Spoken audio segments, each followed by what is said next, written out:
오늘도 이렇게 또 저희가 온라인으로밖에 예배를 드리지 못합니다. 그래서 온라인으로 예배를 드리는 가정에서 있는 모든 가정에 우리가 주님이 함께 하시고 주님의 은혜가 함께 있기를 저희가 축원합니다. 오늘 같이 나눌 제목은 고난을 이기는 믿음이라는 그런 제목으로 저희가 말씀을 같이 보겠습니다. 오늘은 본문이 좀 이제 깁니다. 하지만 여러분들 쭉 읽어보면서 느끼실 겁니다. 이것이 오늘날 우리에게 하나님께서 주시는 말씀일 수 있겠구나. 베드로전서 2장 11절부터 24절, 좀 긴 본문인데요. 그래도 교독하겠습니다. 일단 집에서도 한번 읽으세요. 교독하세요. 예. 여러분은 이방 사람 가운데서 행실을 바르게 하십시오. 그렇게 해야 그들은 여러분더러 악을 행하는 자라고 욕하다가도 여러분의 바른 행위를 보고 하나님께서 찾아오시는 날에 하나님께 영광을 돌릴 것입니다. 인간의 모습은 모든 에어 복종하십시오.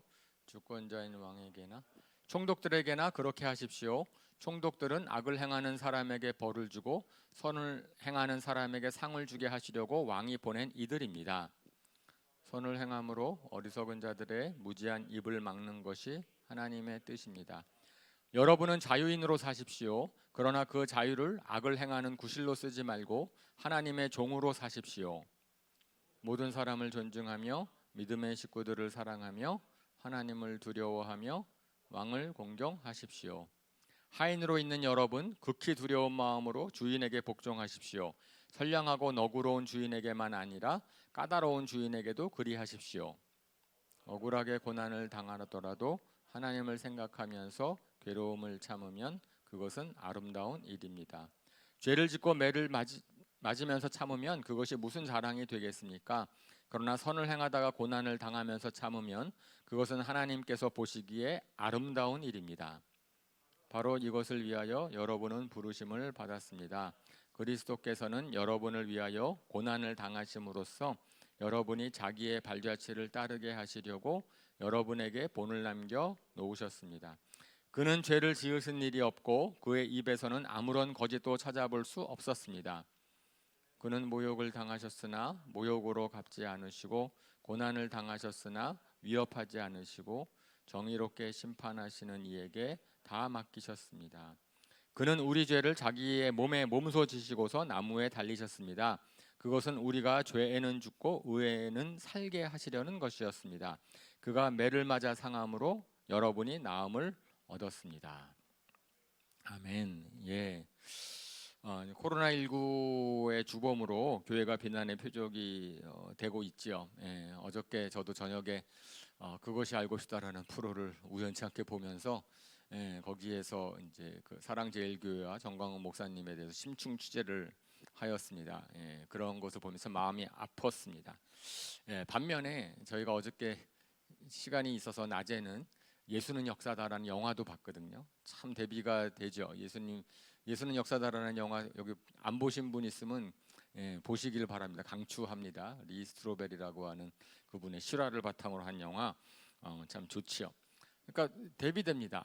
그 한 분은 그 예수는 역사다라는 것의 주인공 리 스트로벨은 무신론자로서 이제 예수를 부정하려고 기독교가 엉터리라는 것을 갖다가 증명하려고 무슨 애를 쓰다가 결국은 증명하지 못하고 하나님을 믿을 수밖에 예수님을 믿을 수밖에 없게 됐다라는 고백을 하게 되고 그 이후로 책도 쓰고 그리고 굉장히 귀한 사역을 잘 감당하고 계시는 실제 인물입니다. 그런데 반면에 오늘날의 우리의 상황은 그렇지 않지요. 억울하다고 합니다. 억울한 면이 있을 수 있어요. 왜냐하면은 더 생각해 보면은 지금은 코로나를 퍼뜨리는 모든 주범이 다 교회와 관련된 기독교인인 것처럼 지금 막 얘기를 하고 있습니다. 생각해 보면 인구의 20%가 기독교인이고 특히 어르신 분들 중에서는 약간 퍼센트가 높다고 한다면 그러면 코로나에 걸리는 분 300명이 걸렸다고 치면은 60명은 크리스찬일 거고 그냥 평균 잡아서 해도 그런데 모든 초점이 그분들에게만 부각되어 있으니까 그러니까 좀 그렇다. 그래서 막 항변하는 것을 보면은 이미 뭐 8월 15일 날 광복절 집회를 했다고 그 다음 날부터 확진 나오는 것은 의학적으로도 맞지 않다. 그러면서 7월 말부터 문화 쿠폰 나눠주고 뭐 여러 가지로 이제 모임을 갖다가 경제 살리려고 했던 것, 그때 잠재되어 있었던 것이 그런 것이다라고 이제 저희가 따져보기도 합니다. 예, 그래서 그렇게 한 번 접속했다고 바로 그 다음 날 확진 나오는 경우는 없다는 거죠. 그러니까 좀 더 시간이 지나서 확진이 나오게 되는데 뭐 이런 여러 가지의 항변들, 지금은 근데 그런 것들이 다 변명처럼 들리고, 그래서 이제 교회를 향한 증오와 비난이 퍼지고 있습니다. 억울하다고 생각될 수 있는데 사실은 저희가 그런 일들이 있지요. 그러니까 책임 전가, 그 문제가 도대체 누구의 문제냐라고 해가지고선 그것에 대해서 국민들의 불만을 다른 쪽에 전가하는 일들은 역사적으로 어디서나 있었고 전 세계 어디서나 있습니다. 사실 그런 거 갖고선 저희가 뭐 잘했으면 모르겠는데 잘못했기 때문에 할 말이 하나도 없는데, 실질적으로 정말 억울하게 당한 케이스도 있죠. 그것은 잘하는 것처럼, 예, 그 네로 황제 때 일 알지 않습니까? 로마에 큰 화재가 났는데 그 화재가 난 것에 대해서 국민들의, 사실은 우리 코바데스 영화를 보거나 다른 영화를 보면은 거기에 대해서 그 불은 네로 황제가 이제 고의로 이제 낸 것처럼 기록, 역사적으로 저는 그 원인이 뭔지는 잘 모르겠지만 정확하게는 어쨌든 그 로마에 불이 났는데 그 불이 난 것에 대해서 국민들의, 민중들의 분노가 막 커지니까 이제는 비난의 대상을 찾으려고 해서 이제 크리스찬들에게 희생양을 삼기로 합니다. 그러니까 그 다음부터는 이제 안 그래도 그 로마 시민들이 기독교인들에 대해서 이제 좋지 않았어요, 감정이. 왜냐하면은 우상 숭배, 자기네들이 믿는 것을 갖다가 이제 믿지 않고, 그러니까 그래서 박해를 합니다. 그 이후로 이제 기독교에 대한 박해가 로마 시대 그 초창기에 계속 이제 이루어지는 거고요. 오늘 저희가 읽은 베드로 전서가 바로 그때 얘기입니다. 바로 그때, 그러니까 베드로 사도가 이제 로마 황제로부터, 네로 황제로부터 핍박을 받고 있었던 때, 그때는 얼마나 박해가 심했는지 그 당대 크리스찬이 아닌 역사가 타키투스라는 사람이 썼을 때 이렇게 얘기를 해요. 그 사람 크리스찬들이 박해를 받은 것은 방화 때문이 아니라는 거예요. 그 당시에 있었던 많은 사람들에 있어서의 그건 세상 역사가가 쓰는 건데, 엄청난 많은 사람들이 방화죄라기보다는 오히려 인류 적대죄라고 선고받았다. 그 당시의 사회, 그 당시의 체제에 대해서 반하는, 인류에 대한 이제 잘못된 적대적인 존재다라고 해서 박해를 받았다라고 얘기를 하고 있습니다. 그래서 오히려 그들이 살해를 받을 때 사람들이 애통해하기보다는 오히려 조롱거리가 됐다라고 얘기까지 합니다. 상세한 죽음의 묘사는 뭐 설교 때 말씀을 드리기가 어려우니까 이제 그렇게 했지만 그 역사가 그렇게 기록한 걸로 보면은 실질적으로 그런 거죠. 그래서 저희가 이제 오늘날에 있어서 저 베드로전서는 제가 옛날에 공부할 때 맞아, 기독교가 박해를 당할 때 저렇게 했구나라고 했는데 저게 요즘에 실감이 가는 거예요. 예, 우리나라에서 저런 일이 벌어질 수 있겠다. 이미 벌어지기 시작했을지도 모르겠다라고 생각을 합니다. 그런데 참 안타깝게도 오늘 본문을 읽으면서 제가 예수님 믿은 다음에 가장 받아들이기 어려웠던 성경 본문 구절이기도 합니다. 예, 왜냐하면 저는 군부 독재에 대해서 항거하면서 데모도 했고, 그리고 민주화가 이제 완전히 되기 전에 유학을 가서 공부를 한 거잖아요.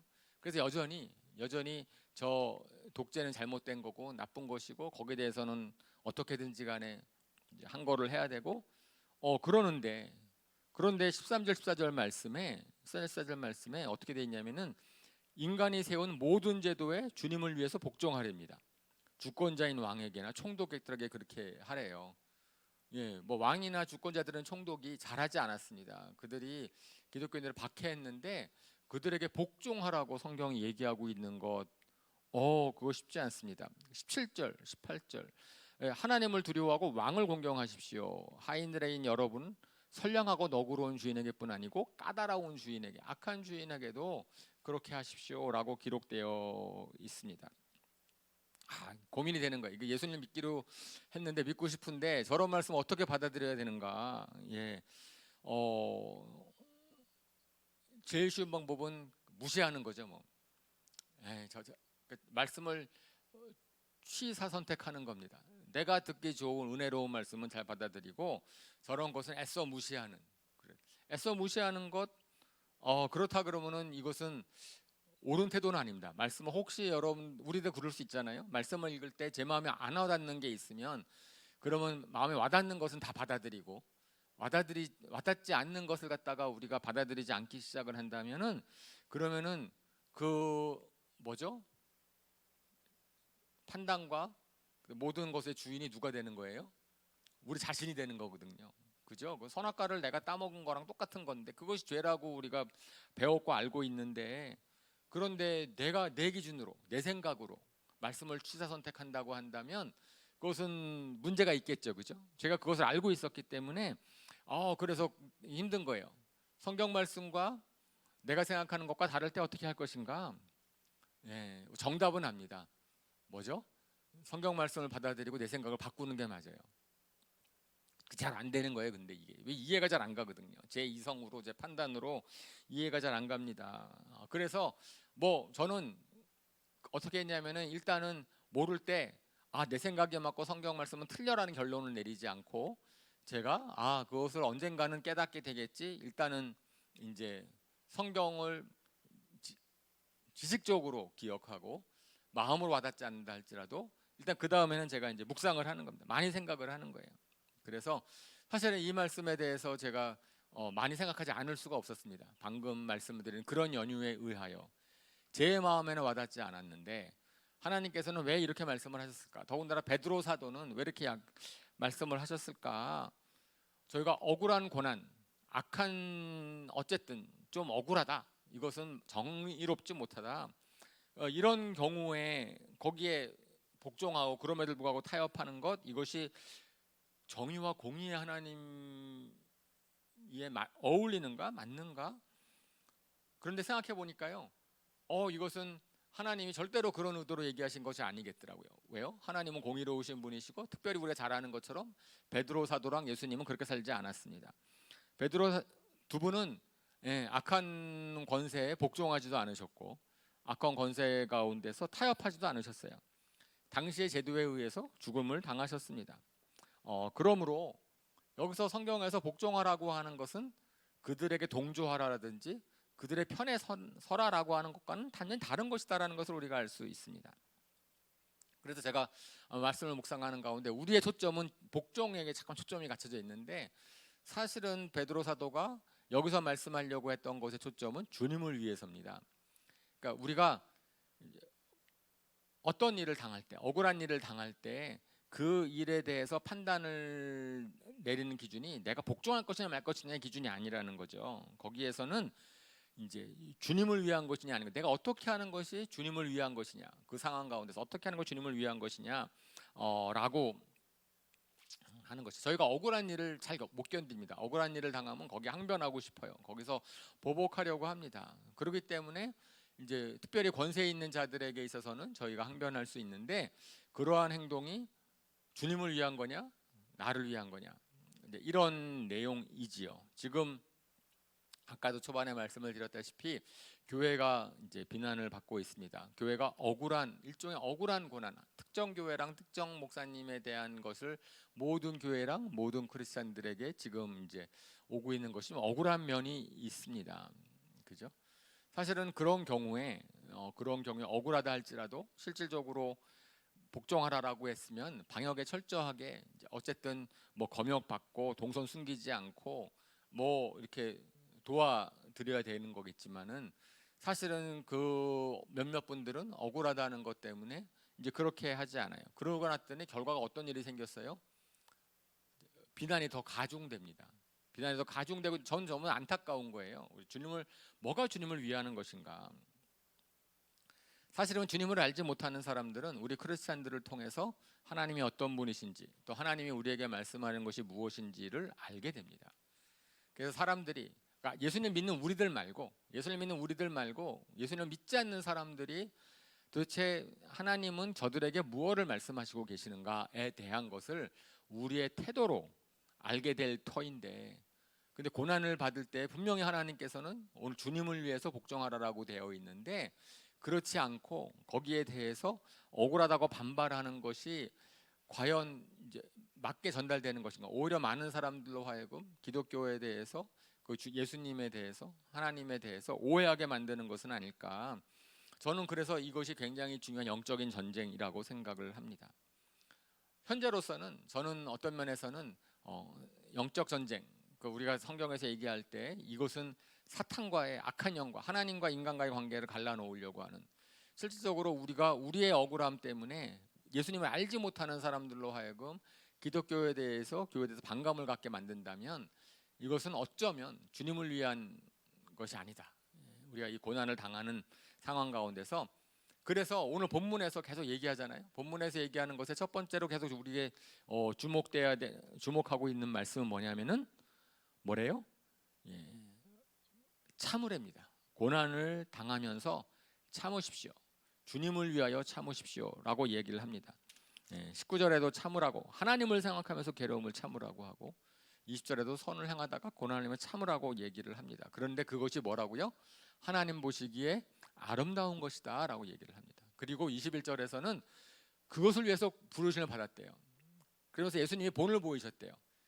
고난을 당하심으로 예수님께서 당신이 당하는 고난 가운데서 어떻게 하셨는지, 이것은 제가 지금 시작을 우리가 정말 피부로 와닿는 광화문 사태나 현재의 교회에 대한 것으로 우리가 얘기를 했지만, 그것은 사실은 우리 일상생활 가운데서 흔히 벌어지는 일입니다. 우리 가운데서 우리가 주변에 다른 사람들 때문에 억울하게 고난하고 당할 수 있어요.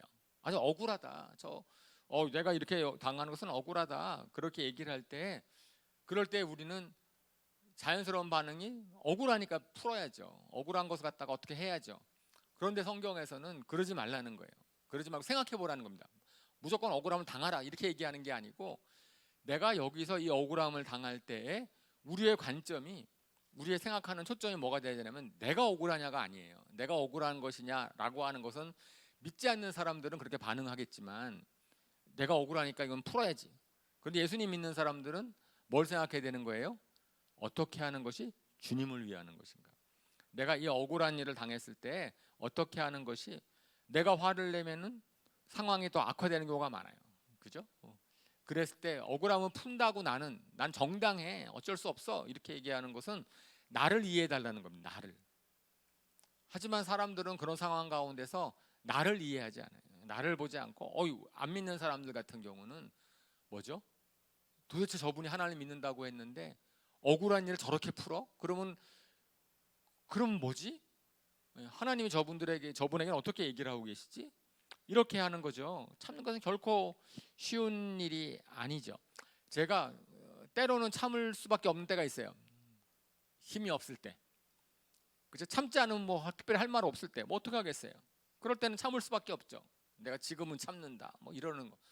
이런 참음을 얘기하는 게 아닙니다. 본문에서는 내가 힘이 없어서 하여튼 마음속에 복수심을 품고 내가 다음번에 언제 기회만 와라, 이거를 얘기하는 게 아닙니다. 여기 본문에서 아름다운 참음은 그런 참음은 아니죠. 그러면서 우리가 그러면 생각을 해봐야 됩니다. 예수님께서 고난을 참으셨어요. 예수님께서 고난을 이기실 힘이 없으셨습니까? 예수님께서 당하신 고난, 모욕, 이것은 정말 우리가 상상할 수가 없을 것입니다. 잘못한 것이 하나도 없는데 사람들로부터 온갖 순환을 받으시고 채찍에 맞으시고 모욕을 당하시고, 왜 그러셨죠?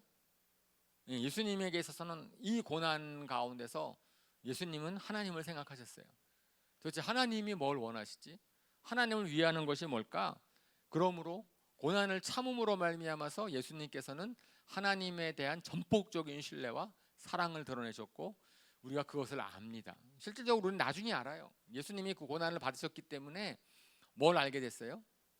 하나님이 우리를 그렇게 사랑하시는구나. 만약에 예수님께서 그 고난을 피하셨다면, 그 고난을 다른 방법으로 예수님께서 피하셨다면은 우리가 우리를 향한 하나님의 사랑을 알 수 있었을까요? 그 당시에 우리는 이방인이고, 그 당시에 우리는 하나님을 모르는 사람들입니다. 하나님을 모르는 사람들이 우리를 하나님이 어떠한 분이신지 알게 하는 데 있어서 예수님의 참으심이 우리에게 그것이 하나님의 사랑이고 하나님의 우리를 향한 너그러우심이고 인자하심이고 이런 모든 것들을 알게 된 것이에요.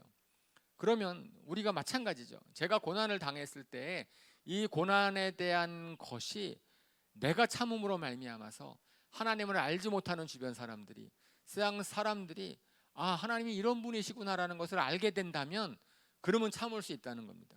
그러면은 그러한 것 때문에 참을 수 있다. 우리 잘 아는 로마서 5장 8절에 이건 제가 좀 전에 설명드린 내용을 성경에 말씀하고 있는 거죠. 그러나 우리가 아직 죄인이었을 때 그리스도께서 우리를 위하여 죽으셨습니다. 이리하여 하나님께서는 우리들에 대한 자기의 사랑을 실증을 하셨습니다. 우리가 죄인 되었을 때 우리가 크리스천일 때가 아니에요. 우리가 죄인 되었을 때 예수님께서 죽으셨고 고난을 당하셨고 그 고난을 당하신 것을 참으셨고 그런 것이 우리를 위하는 것을 알 때 우리에게 감동이 있고 지금도 그것이 우리 도움이 되는 거잖아요. 그러니까 그러한 고난의 의미, 이 고난의 의미는 하나님이 정하시는 거예요. 하나님이 정하시는 건데 우리가 결과를 보면 아는 거죠. 나중에 볼 때 내가 고난을 받았을 때 참았을 때 사실은 어저께 그 영화에도 약간 스포일링을 한다면 나중에 이제 리스트로베리라는 사람이 주님께 돌아오죠. 믿을 수밖에 없다라고 얘기했을 때 그 사람이 하는 얘기가 있습니다. 뭐냐면은 내가 당신을 그렇게 못되게 굴었을 때도 불구하고 당신은 나를 사랑하는 것을 한 번도 포기하지 않았던 것을 내가 안다. 그러니까 막 다투고 싸우는 과정 중에 막 그랬는데 일방적으로 이제 아내가 먼저 예수님을 믿고 나서 남편이 굉장히 핍박하는 거예요. 엄청난 무신론자였기 때문에 막 핍박하는 데 있어서도 그 핍박을 갖다가 어떻게 견뎠는가. 거기에서 나를 사랑하는 것을 당신이 포기하지 않았다는 것을 내가 안다. 마찬가지라는 거죠. 우리가 복종을 한다라고 하는 것은 뭘 얘기하는 거냐면은 뒤에서도 성경 보면 얘기하지만 내가 당신을 존중한다라는 겁니다. 당신이 가지고 있는 권세를 존중한다는 거예요. 그것이 그 존중함을 받고 있을 때 사람들은 그것 갖고서는 비난을 못한다라고 이야기를 하는 거죠. 그래서 여기서의 초점은 무조건 복종이 아니라 주님을 위해서 내가 복종하는 것이 맞으면 복종해야 되는 겁니다. 그렇지 못할 때는 복종 못하는 거죠. 신사참배가 그렇지 않습니까? 그리고 신사참배를 하는 것이 주님을 위하는 것이냐 아닌 것이냐. 그 당시에 제도였습니다. 그 당시에 법률로 정해져 있던 건데 그럴 때 이것은 내가 신사참배를 함으로 말미암아서 주님의 영광을 돌리는 것이 아니고 사람들로 하여금 더 우상숭배를 하게 만들겠구나. 그러면 복종을 못하는 거였고 그래서 많은 분들이 순교를 당했습니다. 오늘날도 신앙을 지키기 위해서 순교의 길을 가시는 분들이 있어요. 하나님께 기도하지 말아라. 그거 갖다가 뻔히 알면서도 다니엘은 기도했고요. 그 기도하는 것 때문에 사자굴에 들어갔고요. 그러므로 하나님께서 영광을 받으셨습니다. 그런 거죠. 저희가 이 말씀을 제가 깨달을 때 이것은 환난을 당할 때, 고난을 당할 때에 내가 어떻게 할 거냐, 복종할 거냐, 참을 거냐, 어떻게 할 거냐. 그럴 때 판단 기준이 나의 억울함이 아니라는 겁니다. 나의 억울함이 아니고 주님을 위한 것이냐 아닌 것이냐. 참는 것은 비겁한 것이 아니고 오히려 용기 있는 거죠. 그것은 웬만한 믿음 갖고서는 할 수도 없는 일인데 그래서 그 하는 것을 예수님처럼 하라. 예수님이 그렇게 하셨던 것처럼 해라. 너희가 그것을 위해서 어떻게 때 부르심을 받았다고요. 그럴 때 그 참음이 아름답다라고 얘기를 하십니다. 저는 그래서 지금 이 상황 가운데서 정말 안타까운 거예요. 교회가 이렇게 비난을 받았을 때 저는 어쨌든지 간에 이게 복종할 제도 정하는 것, 방역하는 것 잘 지켜야죠, 그죠? 그리고 충실하게 해서 오해를 받게 하지 않아야죠. 그들로 하여금 오해를 받게 하지 않도록 하는 거 필요하다고 생각을 합니다. 그런데 오늘 본문에서는 첫 번째가 그래서 참으라는 거였는데 참으라는 것에 끝나지 않아요. 오늘 본문에서는 그러면 참으라고만 얘기하는 것이 아니고 선을 행하라고요. 선을 행함으로 그들의 말을 막아라라고 얘기. 선을 행하고 선으로 악을 이겨라라고 얘기를 하는 거죠. 교회와 기독교에 대한 비방이 커지고 있을 때 우리는 정말 행실을 바르게 해야 됩니다. 바른 행실을 하고 선을 행하고 실질적으로 우리가 얼마나 국민들을 위하는지, 우리가 얼마나 국가를 위하는지, 우리가 얼마나 사람들을 위하는지, 그것에 대해서 우리가 정말 고민하고 어떻게 할 것인지.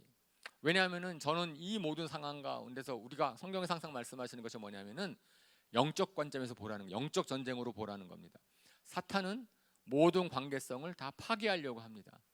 관계성이 파괴가 되는 것은 결코 좋은 사인이 아니에요. 이것은 그러니까 기선을 제압 당한 거죠, 우리가. 그럴 때에 우리가 만약에 그런 상황 어떻게 견딜 것인가? 그런 것에 대해서 베드로 사도뿐 아니고 우리가 이미 잘 알고 있는 우리가 로마서 12장 말씀도 잠깐 같이 볼까요? 사도 바울, 로마서를 쓴 그런 사도 바울이 자기가 감옥에 갇혀 있을 때죠. 시대가 거의 비슷합니다. 좀 로마서는 물론 나중에 감옥에 갇히죠. 지금은 감옥에 갇힐 때가 아니지만 로마서 쓸 당시는 아직은 감옥에 갇힐 때가 아니지만은 어쨌든 사도 바울이 나중에 있었던 그 시기랑 베드로 사도가 쓴 그 시기랑 거의 오버랩이 되는 그때 주신 말씀입니다. 17절부터 21절도 교독하겠습니다. 아무에게도 악을 악으로 갚지 말고 모든 사람이 선하다고 생각하는 일을 하려고 애쓰십시오. 여러분 쪽에서는 할 수 있는 대로 모든 사람과 더불어 화평하게 지내십시오. 사랑하는 여러분은 스스로 원수를 갚지 말고 그 일은 하나님의 진노하심에 맡기십시오. 성경에도 기록하기를 원수 갚는 것은 내가 할 일이니 내가 갚겠다고 주님께서 말씀하신다 하였습니다. 내 원수가 줄이거든 먹을 것을 주고 그가 목말라 하거든 마실 것을 주어라. 그렇게 하는 것은 내가 그의 머리 위에다가 수포를 쌓는 셈이 될 것이다 하였습니다. 같이 읽겠습니다.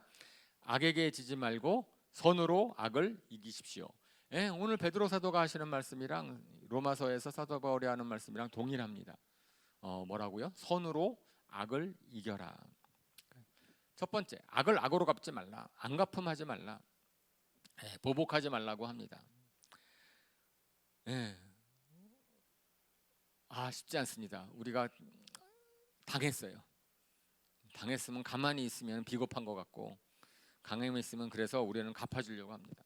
욕을 먹었어요. 그러면 어떻게든지 간에 욕을 갚아주려고 하는데 누가 나를 무시하면 덩달아 우리가 무시합니다.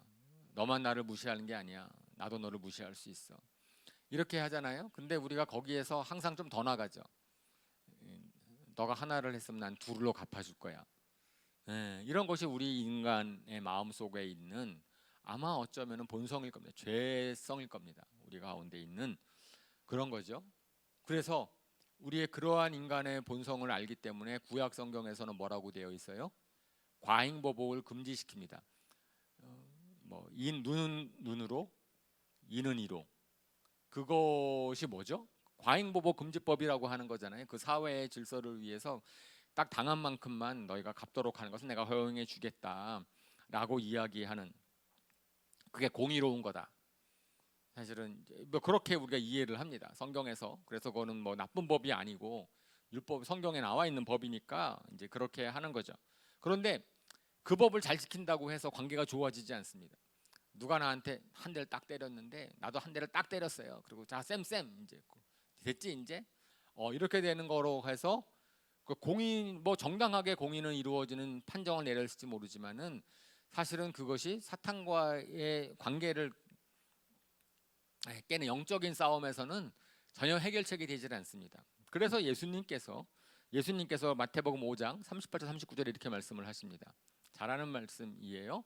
5장 눈은 눈으로 이는 이대로 갚아라 하고 말한 것을 너희는 들었다. 그러나 난 너희에게 말한다. 악한 사람에게 맞서지 말아라. 누가 내 오른쪽 뺨을 치거든 왼쪽 뺨마저 돌려 대어라.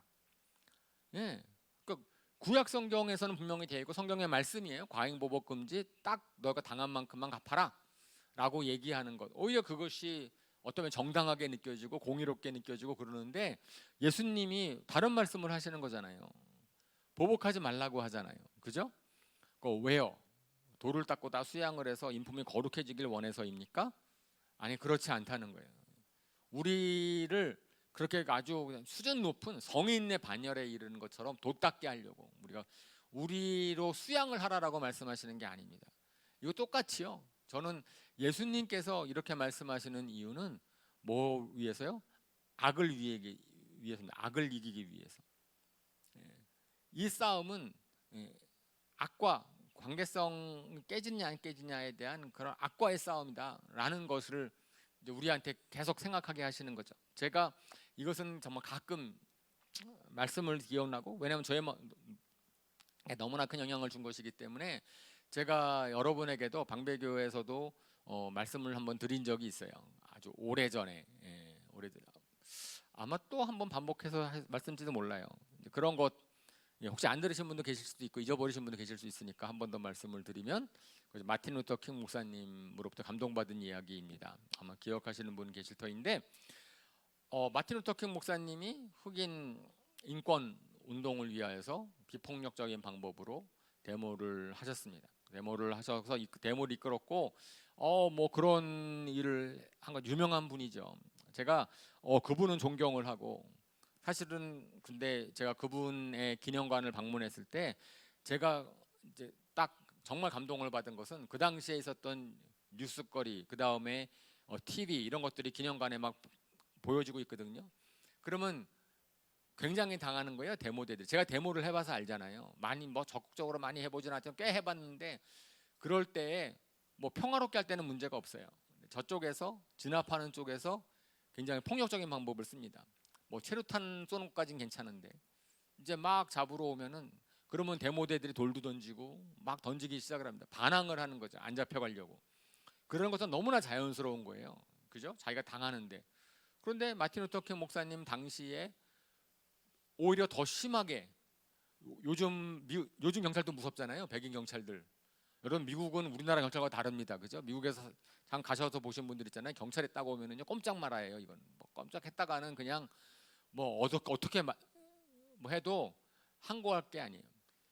그 당시에는 더 했죠. 백인 경찰들이 흑인 데모대에 대해서 엄청나게 물리적인 폭력을 가하고, 심지어는 교회에 들어와 가지고선 많은 사람들이, 여러 명이 죽는 일도 벌어집니다.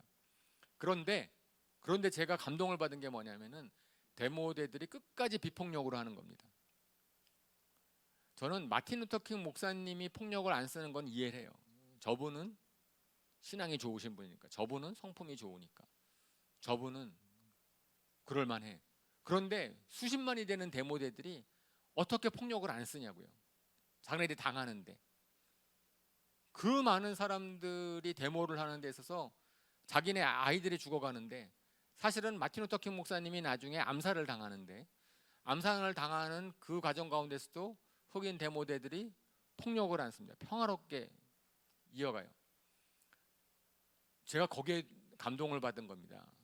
제가 마틴 루터 킹 목사님의 인품에 감동을 받은 것 떠나서, 도대체 어떤 리더십이길래, 저분은 도대체 뭐라고 말씀하셨길래, 데모대들을 어떻게 이끌었길래 저 많은 사람들이 다 거기에 감동을 받나. 저 정도의 리더십이 있다면, 저 정도의 그것이 있다면 정말 좋겠다라고 생각하는 거죠. 그래서 제가 마틴 루터 킹 목사님이 설교한 설교 내용, 그 다음에 그분이 한 걸 갖다가 이제 책을 하나 샀고요. 그러나서 이제 그걸 갖다가 좀 봤어요. 보면서 제가, 그리고 거기에 딱 전시되어 있는 그분의 설교문을 보면서 제가 감동을 받았습니다. 그분은요, 그렇게 얘기를 했어요. 뭐라고, 이 데모는 흑인들의 인권 회복을 위한 데모가 아니라는 겁니다. 데모의 목적은 인권 회복을 위한 것이 목적이 아니라는 거예요. 만약에 흑인의 인권을 회복하는 목적이라고 한다면, 그 목적의 정당성을 위해서 사람들이 여러 가지로 방법을 취할 수 있겠죠. 그런데 그분은 뭐라고 얘기했냐면은, 이렇게 얘기를 한 거예요. 이것은 흑인의 인권 회복을 위한 것이 아니고, 지금 현재 미국을 감싸고 있는, 우리나라를 감싸고 있는 흑암의 세력에 대한 싸움이다. 그렇기 때문에 악을 이기기 위해서 악한 방법을 쓸 수 없다는 거예요. 인권을 흑인의 인권을 갖다가 무시하는 것, 이것은 굉장한 악이지요. 근데 그 악의 대상으로 악을 행하는 정부나 그 사람을 대상으로 삼지 않았고, 그래서 오히려 사탄의 권세가 문제라는 것을 갖다가 삼아서 우리가 사탄과의 싸움이기 때문에 악을 이기기 위해서는 악한 방법을 쓰면 안 된다 라고 이야기를 하는 거고요. 그분은 뭐라고 얘기하냐면 그래요. 그래서 우리가 이렇게 평화롭게 얘기하다가 우리 세대에는 인권 해방이 안 될 수 있습니다. 그분이 감옥에 여러 차례 가셨는데 내가 이 감옥에 계속 가가지고선 그렇게 끝날 수도 있습니다. 그러면은 하지만 자기는 믿는다 그래요. 우리 세대에 그 일이 안 와준다 할지라도 우리가 계속해서 이렇게 하면은 그 다음 세대에, 우리의 어린 세대에는 분명히 인권이 회복될 것을 믿습니다. 자기가 그 일을 안 해도 된다는 거예요. 그리고 그 일을 저는 그 분의 말씀이, 그분이 자기가 감옥에 가면서 그렇게 행했던 그러한 것이 사람들의 마음을 울린 거잖아요. 사람들의 마음을 울리니까 자발적으로 비폭력을 하는 거잖아요. 그분들이 뭐 인품이 고상해서가 아니고 많이 배워서가 아니고, 저는 그것이 능력이라는 겁니다. 하나님의 말씀의 능력이다. 성경에서 얘기하는 우리가 선으로 악을 이겨라, 보복하지 말아라, 이런 것들이 실적으로 그냥 읽혀질 얘기가 아니고, 그 상황 가운데서 그 말씀을 경험한 사람들이 그 말씀대로 순종을 할 때 그 말씀은 힘이 있고 그 말씀은 살아서 사람들의 마음을 움직일 수 있다. 그것에 대해서 어쩌면은 우리가 그런 비슷한 억울한 고난을 당하는 상황 가운데서 우리가 이 말씀을 더 생각해야 될 거라는 거죠. 악을 갚지 말라라고 했을 때, 악을 갚지 말라 그랬을 때 갚지 말라라고 하는 것이 초점이 아닙니다. 여기서도 악을 갚지 말라는 게 초점이 아니고 악으로 갚지 말라고 초점하는 거예요. 악을 성경에서는 갚으라 그래요. 어떻게 해요? 선으로 갚으래요. 갚는다라고 하는 것은 뭔가 우리가 대응하는 겁니다. 그죠? 그냥 무기력하게 악한 것에 그냥 가만히 나자빠져 있지 말라는 거예요. 그러니까 악을 갚지 말라 그랬을 때 갚지 마? 그러면 너무나 무기력한 거 아니야? 우리가 뭐 그냥 당하고 있으라는 말이야? 그렇게 얘기하는 건데, 성경에서 초점은 갚지 말라는 게 아니고 뭐라고 얘기하냐면은 선으로 악을 갚으라. 갚는다. 어떻게 대응할 것이냐라고 이야기를 하는 거죠. 성경은 목적이 방법을 정당화시키지 못한다라고 얘기합니다. 왜냐하면은 인간이 만들어 놓는 일들에 대한 것은 하나님이 이루시는 분이시기 때문에 너희는 방법이 정당해야 된다라고 얘기를 해요. 반면에 사람들은 목적이 선하기 때문에 방법은 어째도 관계없다고 생각을 하는 것을 우리 정치판에서 봅니다. 그죠? 제가 우리 어렸을 때 배웠던 북한의 통일 전략 전술이라는 게 있죠. 통일 전선 전략 전술. 거기에는 목적이 딱 통일이라고 한다면은 그 목적이 선하기 때문에 선한 목적을 이루기 위해서 모든 방법을 다 쓰라는 거예요. 나중에는 이해가 된다는 겁니다. 다 괜찮을 거라는 거예요. 그것이 마키아벨리즘입니다. 정치란 정권을 잡기 위해서는 때로는 술수를 써도 그거는 괜찮은 거다. 정치니까 라고 이야기를 하는 거죠. 세상적인 방법인데 하나님의 방법은 아닙니다. 그렇죠? 하나님께서 우리에서 말씀하시는 것은 아니에요. 근데 그럼 어떻게 하겠다는 거예요? 그것은 성경에서는 분명히 얘기하죠. 원수 갚는 것은 내게 있으니 하나님께 맡겨라. 그래서 우리가 베드로 전서 아까 읽은 데서도 예수님께서도 뭐라고 말씀하셨냐면은 고난을 당하셨으나 위협하지 않으시고 정의롭게 심판하시는 이에게 다 맡기셨습니다. 그리고요, 신명기 32장 35절에 있는 말씀이에요. 뭐냐면 원수 갚는 것은 내게 있으니 내게 맡겨라. 이 말씀은 성경에 아주 여러 차례 인용되고 있습니다. 히브리서 말씀에도 인용되고 여기저기 인용되고 있어요. 로마서, 방금 읽은 로마서나 베드로서나 다 원수 갚는 것은 내게 있으니 내게 맡겨라. 신명기에 있는 말씀이기 때문에 다윗 왕이 알았고 다윗이 계속해서 그것을 기도한 것입니다. 사울 왕을 죽일 기회가 2번이나 있었는데 2번이나 그것을 갖다가 피하면서 한 말이 뭐예요? 하나님이 갚으실 것이다라는 겁니다. 내가 원수를 갚지 않고 하나님이 원수를 갚으실 것이다. 그래서 오히려 하나님한테 하소연하는 거예요. 하나님 대신 갚아주십시오. 그렇게 시편에서 보면은 그런 원수를 하나님께 맡겨드리는 그런 기도를 계속해서 합니다. 다윗은 우리랑 똑같이 성정이 똑같은 사람이잖아요. 예, 그렇기 때문에 방법이 있는 거죠. 우리가 원수를 갚지 않을 수 있는 이유, 그것은 하나님에 대한 신뢰입니다. 어떤 신뢰? 하나님은 공의로우신 분이시니까 내가 안 갚아도 하나님이 갚아주실 것이다 라고 하는 거죠. 그래서 일단은 우리가 보복하지 않는다, 하나님께 맡긴다. 보복하지 않는 거로 마음이 성이 안 차잖아요. 그러면 하나님께 맡기는 거예요. 하나님, 정말 이것은 제가 억울한데 주님께서 갚아주십시오. 주님께서 갚아주십시오. 그래서 주님 앞에, 우리 어린아이들 그렇잖아요. 잘못하면 일르잖아요. 너 엄마한테 일러. 너 우리 아빠가 어떤 분인지 알아? 거의 그런 수준이죠. 우리가 너 하나님한테 일러. 하나님이 어떤 분인지 알아? 이제 그렇게 하라는 겁니다. 우리가 하지 말고 하나님께 맡겨라. 그 다음엔 나아가서 오히려 너희가 할 수 있거든 화목해라. 할 수 있거든 화목해라. 화목하는 데까지 나아가야 됩니다. 화목하는 데까지 나아가라. 뭐 원수를 맡기는 것, 내가 원수를 안 갚는다 결단을 해요. 잘하는 일입니다. 그것도 선한 거예요. 그 다음에 하나님께 맡겨요. 그 다음에는 우리가 할 수 있을 만큼은 노력을 해봐요. 우리 마음대로 잘 안 될 수 있어요. 할 수 있는 것만 노래를 해봐요. 그죠? 그냥 관계가 깨진 대로 그대로 남아 있으면 뭐 그거는 뭐, 하지만 할 수 있거든 참 감사하죠. 이렇게 말이 있는 게. 그러니까 우리의 약점, 우리의 부족한 점을 하나님께서 이해하십니다. 할 수 있거든. 우리가 할 수 있는 것은, 제일 먼저 할 수 있는 것은 뭐예요? 용서입니다. 용서. 그죠? 우리가 할 수 있거든. 관계성이 깨졌을 때 내가 억울하게 피해를 당했다고 생각을 했을 때 할 수 있는 것은, 우리가 할 수 있는 것은 용서고, 성경에서 계속해서 얘기하고 있는 겁니다. 왜냐하면은 관계성을 회복시키기 위해서는 용서가 필요하니까. 피해를 당한 사람들이 용서해라 라고 얘기를 하는 겁니다. 예, 그죠? 그것은 피해를 준 사람이 할 수 있는 게 아니에요. 피해를 준 사람이 관계성을 회복하기 위해서 할 수 있는 것 없습니다. 그죠? 피해를 받은 사람이 많이 할 수 있는 게 용서예요. 그것이 우리가 관계성을 회복하기 위해서 우리가 할 수 있는 것이다. 우리 하나님이 그렇게 하셨습니다. 사탄으로 말미암아서 인간과의 관계가 깨졌을 때 인간이 하나님과 원수됐어요. 인간이 하나님과, 예수님은 무시를 당하셨지만 그거 말고도 우리 인간들이 하나님께 가까이 할 생각 안 하고 말로 엄청나게 하나님을 비방하고, 뭐 다 그럽니다. 그런데 하나님께서 그런 우리를 용서해 주셔서, 그리고 예수님도 당신을 죽이려고 하는 유대인들을 향해서 저들의 죄를 용서해 주십시오. 용서 없이는 악을 이길 수가 없죠. 근데 그것도 힘든데요.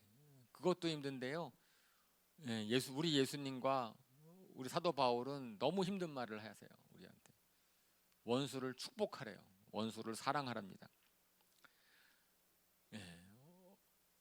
이거 정말 쉽지 않은데, 근데 그것이 우리가 믿는 기독교고 그것이 예수님의 가르침 아닙니까? 숯불을 쌓아둬가지고, 숯불을 쌓아두라는 걸 뭐냐 그랬을 때 잠언 25장 22절에 있는 말씀에서는 비슷한 말, 동일한 말이 있는데, 그것은 뭐냐면 얼굴을 뜨겁게 하라는 겁니다. 얼굴이 부끄러움으로 화끈거리게 하라. 이렇게 하는 것은 그의 낯을 뜨겁게 하는 것이며 주님께서 너에게 상으로 갚으실 것이다. 그러니까 우리가 원수를 축복하는 것만큼 하나님께서 우리를 복주실 거, 상을 갚으실 거라는 거예요. 하나님은 우리를 보상하실 것이다 라고 하는 겁니다. 그죠? 오히려 용서를 베풀고 오히려 그들을 축복을 할 때 그 사람들이 나중에 찔림을 받고 하나님께 나아오는 것이 바로 초대교회에 일어났던 일이죠. 초대교회에서 베드로가 쫙 일장 설교를 하면서 사람들에게 얘기하면, 너희는 예수님을 십자가에 박았지만 하나님께서는 그를 살리시고 너희의 주가 되게 하셨다. 그러므로 너희는, 사도 베드로가 설교를 한 겁니다. 여러분이 십자가에 못 박힌 예수를 주님과 그리스도가 되게 하셨습니다. 그랬더니 사람들이 어떻게 했다고요? 마음에 찔렸다고요. 요셉이 형들한테 당했는데 요셉이 형들을 오히려 축복하고 용서를 합니다. 형들이 마음이 찔리죠. 그죠? 그러니까 오히려 위하는 거죠. 그 형들을 위하고 그리고 예수님이 우리를 위하고, 그리고 초대교회 사도들이 그렇게 자신들을 핍박했던 사람들을 위하고 그랬을 때 사람들의 마음이 찔림을 입었다라고 이야기를 합니다. 저는 그거 참 멋진 것 같아요. 그죠? 우리 아주 유명한 예화 중에 그런 게 있습니다. 링컨이 대통령에 출마를 했을 때 스탠턴이라고 하는 사람이 대통령 출마했을 때 링컨 대통령을 갖다가 굉장히 후보자를 굉장히 비난을 했습니다. 다른 당이고요. 그 다음에 뭐 무식하고 깡마른 자다라고 비난을 하고, 그리고 나서 계속 딴지를 거는 거예요, 그분이.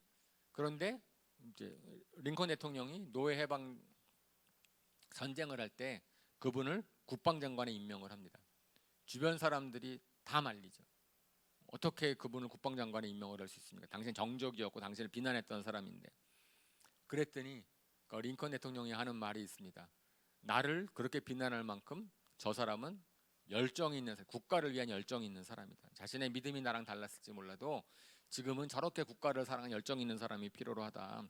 그래가지고 이제 그 스탠턴이라는 사람이 왜 나를 장관에 임명하려고 하냐고 그랬더니 동일하게 얘기를 하는 거예요. 그래서 그분이 아주 훌륭하게 임무를 잘 수행을 해서 미국의 국방장관 역사상 가장 역할을 잘했다라고 칭송을 받는다고 하고, 그분이 링컨이 암살당했을 때 추모사를 갖다가 자원하면서 그렇게 얘기했다고 합니다. 링컨은 사람을 변화시키는 힘이 있다. 근데 변화시키는 힘이 뭐였어요? 우리가 정말 원하는 거 사람을 변화시키는, 사람이 언제 변화가 되냐 이거죠. 사람이 언제 변화되느냐? 마음에 감동이 있을 때 변화가 됩니다. 절대로 강제로 안 돼요. 그죠? 아무리 배워도 안 되고요. 지식을 아무리 사실은 우리 마음 속에 정말 감동이 있을 때 원하는데, 감동은 뭐냐면은 용서가 있을 때, 아니 정말 저 사람이 나를 존중하는구나, 사랑하는구나, 이게 느껴질 때 그때 감동이 있는 거죠. 변화가 되는 거죠. 자, 그래서 이게 오늘 베드로전도 통해서 얘기하시는 겁니다. 첫 번째 참으라 그랬고요. 참으라 그랬고, 그 다음에는 참돼서 끝나지 아니하고 선을 행함으로 그들의 입을 막아라. 그들이 너를 비방하려고 딱 할지라도 너희들의 바른 행실을 보고선 할 말이 없게 해라. 하나님께 영광을 돌리게 해라. 근데 그것은 베드로 사도만 얘기하는 것이 아니고 사도 바울이 로마서에서 얘기하는 거고, 아니 그보다 우리 예수님이 말씀하시는 거예요. 예수님이 말씀하시는 거가 성경 전체에 계속해서 강조하고 있는 건데, 그것이 드디어 어떤 면에서는 우리에게, 우리 모든 크리스찬들에게 정말 피부로 와닿는 시기가 된 것 같아요. 이 말씀이 도대체 무슨 말씀인가? 내가 어떻게 그걸 받아들여야 되는가? 이 억울한 고난 가운데서. 그러면 만약에 우리가 억울한 고난 가운데서 당하는 가운데서 정말 우리가 이럴 수 있다면, 우리 크리스찬이 이럴 수 있다면은 저는 아마 세상 사람들이 물어올 겁니다. 어떻게 그럴 수가 있냐? 도대체 왜 그렇게 할 수 있느냐라고. 정말 우리가 그렇게 한다면, 사람들은 희생하기 원치 않고 손해보길 원치 않는데, 그런데 손해보고 그리고 희생하는 삶을, 악을 악으로 갚지 않는 삶을 어떻게 살 수 있냐고 물어볼 것입니다. 그럴 때 저는 그럴 때 오늘 베드로전서에서 베드로 사도가 하는 중요한 말이 있습니다. 저는 그것이 이제 오늘 마지막에 같이 나눌 말인데, 그것은 2장 16절이죠. 2장 16절에 여러분은 자유인으로 사십시오. 그러나 그 자유를 악을 행하는 구실로 쓰지 말고 하나님의 종으로 사십시오. 저는 이것이 오늘의 핵심 구절입니다. 사실은 우리가 그렇게 할 수 있는 이유는 우리가 자유했기 때문에 그렇습니다. 하나님이 우리를 자유케 하셨기 때문에, 정말 우리가 가지고 있는 자유가 정말 그렇기 때문에, 예수님을 믿기 전에요, 사람들은 자유하지 않습니다. 자유하잖아요. 뭐에 매여 있어요? 제가 복음의 기초 때 말씀을 드렸지만은 우리를 매이기는 게 너무나 많은데, 그 중에서 우리는 수치감, 남에게 인정받아야 되고, 내가 안정감, 내가 보호받아야 되고, 내가 다른 사람의 인정을 받아야 되고, 그런 내가 갖고 있는 감정들이 있어요. 내가 갖고 있는 그러한 것들이 우리를 속박합니다. 그래서 우리의 행동, 관계성을 파괴하는 것, 내 자존심이 상하면은요, 자존심 상하는 것이랑 가정이 깨지는 거랑 부부싸움, 예를 들어서 어느 게 더 중요해요? 가정이 더 중요해요? 자존심이 더 중요해요? 자존심 한번 팍 부리는 바람에 관계성 완전 깨져버리면 평생 불행할 텐데, 그럼에도 불구하고 자존심을 지키기 위해서 그런 불행을 갖다 자초하는 사람들이 많습니다. 그렇잖아요? 우리 주변에서 보면 그렇지 않습니까? 그건 왜 그래요? 자유하지 않아서. 뭐 때문에 자유하지 않아서? 자존감에 매여 있어서, 우리가 속박당하고 있어서, 정말 우리가 원하는 것은 행복감인데, 정말 우리가 원하는 것은 기쁨인데, 우리가 그걸 갖다 다 내팽개친다는 거예요. 근데 예수님을 믿는 사람들은 우리가 정말 거기에서 그러한 수치감으로부터, 안정감으로부터 자유롭게, 두려움으로 자유롭게 된다면, 그러면 우리는 이제는 판단을 바르게 하는 거죠. 뭐가 중요한 거고 뭐가 결과를 좋게 하는 건지에 대한 판단을 할 수 있다라고 하는 겁니다. 그래서 성경에서는 우리가 자유하기 때문에 십자가를 줄 수 있대요. 그죠? 자유하기 때문에 종으로 살립니다. 자유와 종, 완전히 역설적으로 반대되는 건데, 그죠? 베드로전서에서는 하나님의 종으로 사십시오라고 돼 있잖아요. 그런데 갈라디아서 5장 13절에는 뭐라고 돼 있냐면은, 형제자매 여러분, 하나님은 여러분을 부르셔서 자유를 누리게 하셨습니다. 자유롭게 하셨습니다. 그러나 여러분은 그 자유를 육체의 욕망을 만족시키는 구실로 삼지 말고 사랑으로 서로 종노릇 하십시오. 그래서 저는 이 말씀을 그렇게 기억합니다.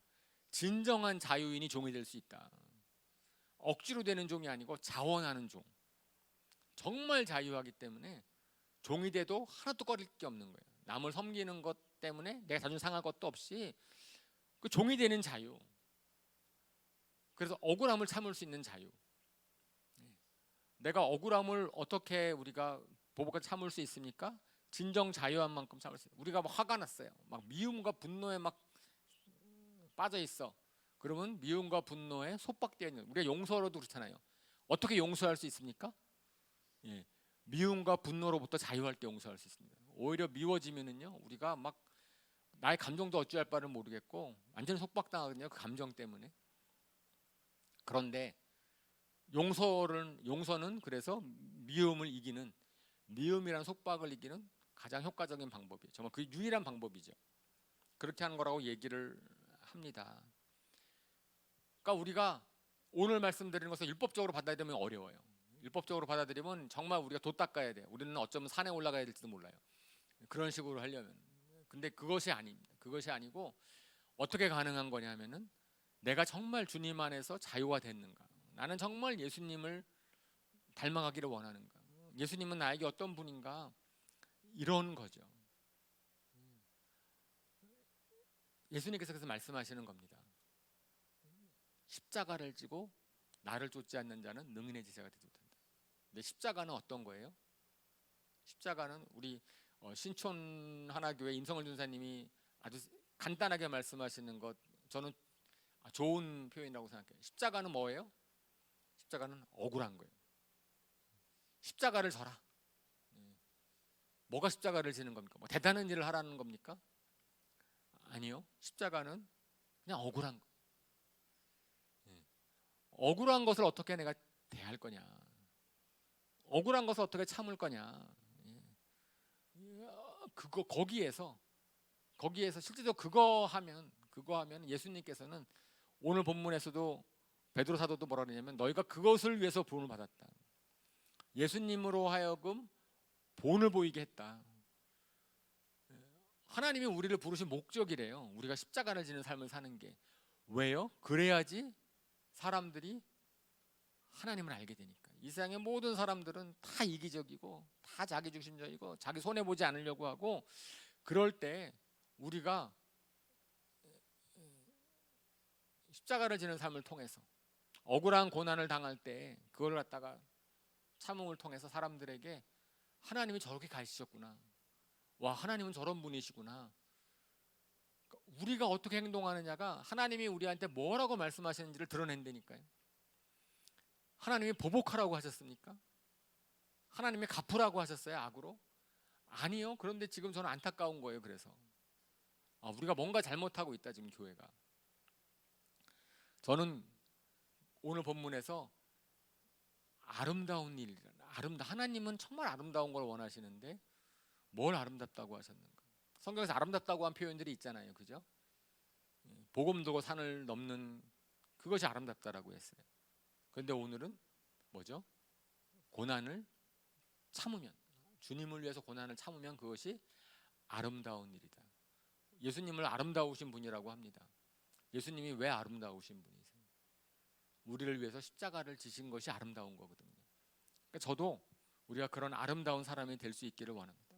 우리도 하나님께서 우리 개인적으로도 억울한 일이 있을, 저는 지금 요즘에 이 시대에 상황 때문에 제가 말씀을 준비했지만 사실은 오늘날의 이 시대 상황이 아니라 할지라도 우리 일상 가운데서 우리는 억울한 일을 많이 당한다고 느끼실 수 있어요.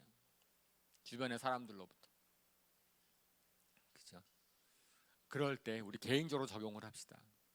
내가 주변에 어떤 억울한 일을 당한다 할지라도 저는 오늘 말씀을 기억을 하겠습니다. 선으로 악을 이기겠습니다. 억울한 고난을 당해도 참겠습니다. 제가 그렇게 될 수 있도록 자유롭게 되기를 원합니다. 그러므로 우리를 통해서 영광 받으시는 주님이 영광 받으시기를 주님의 이름으로 축원합니다. 아멘. 우리 이 시간 눈을 감고 한번 오늘 주신 말씀을 기억하면서 우리 기도했으면 좋겠습니다. 오늘 말씀은 좀 어렵습니다. 그러나 정말 핵심이라고 생각을 해요. 정말 우리가 예수를 믿는다는 이 땅에서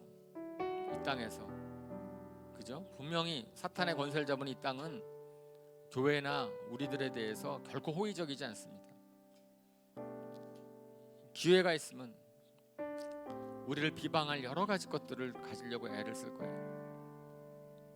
앞으로 점점 더 그런 세상이 될 것 같습니다. 그럴 때 우리는 어떻게 하겠습니까?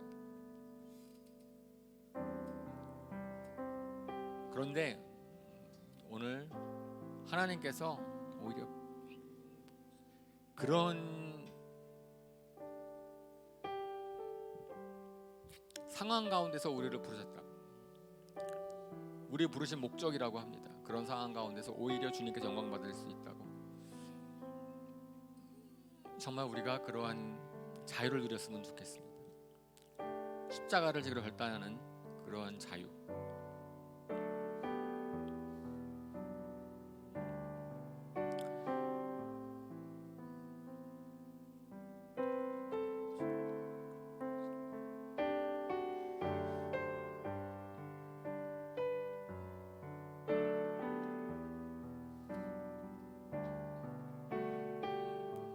그래서 원수 같은 사람을 축복할 수 있기를 원합니다. 그분들을 용서하고 그분들을 존중하고 그러므로 이길 수 있게 되기를 원합니다.